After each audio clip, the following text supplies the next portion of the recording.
Following the continued colliding forces in the future of Kabale City, Honorable Baryomunsi, the MP for Kinkizi East Constituency and the Minister of ICT and National Guidance, has echoed government resolution to halt creation and operationalization of more cities. In his speech on Saturday, 11th January 2025, during the climax of the 2024 BAAF at Our Lady of Good Shepherd Rushoroza Kabale Diocese, Honorable Baryomunsi cleared the air that the Kabale City was created and will come but not now, following the advice from the President to halt the creation of more cities.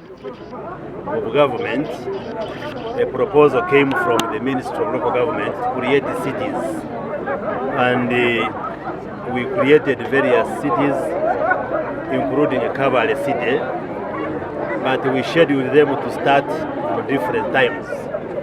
And the first set of cities started, and there were other cities which were to start later, including Kabale City. So Kabale City was created both by Cabinet and Parliament. However, the commencement date for Kabale City and other cities has been pushed ahead because we discussed as Cabinet and agreed that we first focus on pressing issues like we have. He added that government decided giving priority on other income-generating activities like PDM and other government programs other than focusing on the city at this time. Minister Baryomunsi also said that there is still need for more clarification on Kabale City boundaries, which needs to be resolved and verified. Tarmac roads which we have to work on, like in this greater Kinkizi, we have to handle issues of health care, we have PDM and other wealth creation programs. So we agreed as government to first focus on some of those priority and pressing issues, and then we shall be able to revisit the issue of commencing the functioning of these cities. So the message I give to the people of Kabale and Greater Kinkizi is that the city was created, but the date of commencement shall not be now, it shall be later. And what is important is for us to focus on improving service delivery, and then eventually the city will come. But also we still have a challenge as far as Kabale City is concerned on generating a consensus on the boundaries of this city, because there are still mixed reactions from various stakeholders on where will the city start and end. So we shall have to resolve that through consensus with the guidance of technical people, and then thereafter government will pronounce itself later on the commencement date for Kabale City, but as well as many other cities which were created but haven't commenced yet. So there should be no anxiety, people should remain calm, and it should not be an issue that should divide the people of Kabale and the people of Kinkizi. All of us support the city, but let's give the president and the government time to first concentrate on key service delivery issues, and then the city will commence in due course. In another note, Honorable Baryomunsi also warned officials against forcibly evicting residents out of wetlands without proper compensation. He emphasized the importance of ensuring fair treatment for displaced residents to prevent them from falling into deeper poverty. And the conservation of wetlands and other protected and gazetted areas. The message from government is that we should conserve and protect these wetlands, because the rains which we get and the life that we enjoy comes from these wetlands and other natural resources. And therefore we've been guiding and advising Ugandans everywhere to conserve and protect these natural resources.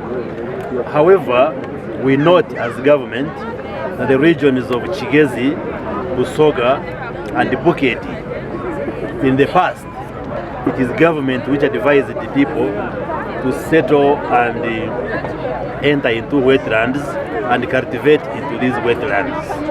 And because of that, we've guided that when we are persuading the population to get out of the wetlands, the approach we use in these three regions should be different from the other regions where people just encroached. Here we have said government shall have to propose and provide alternative means of livelihood as the people get out of the wetland. Therefore, it is wrong for our environment officers and natural resources officers to just evict people from the swamps and wetlands without providing adequate compensation and guidance in terms of alternative means of livelihood. So that if somebody has been surviving on growing Irish potatoes in the swamp, then he or she should be given alternative means equivalent or even better than what he was getting out of the wetland. It is not correct to evict somebody from the wetlands and then somebody goes on the streets now as a beggar. Minister Baryomunsi also encouraged residents to actively conserve the environment, emphasizing the critical role of wetlands, rivers and lakes in maintaining favorable climate conditions and supporting community well-being.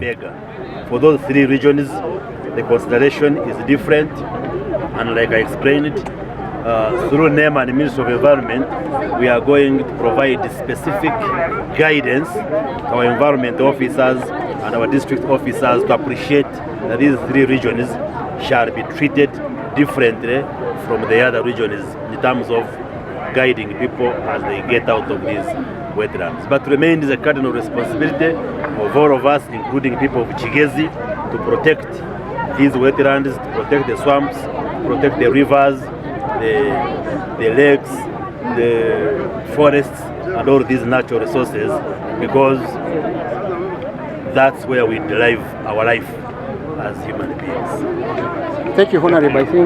The Kinkizi sub-region, known for its limited land, has witnessed widespread evictions from wetlands following a December 2023 presidential directive. Over 200 farmers in districts such as Kabale, Rubanda and Rushoroza were displaced, resulting in two significant losses for the affected communities. Samuel Musa, ABK Television.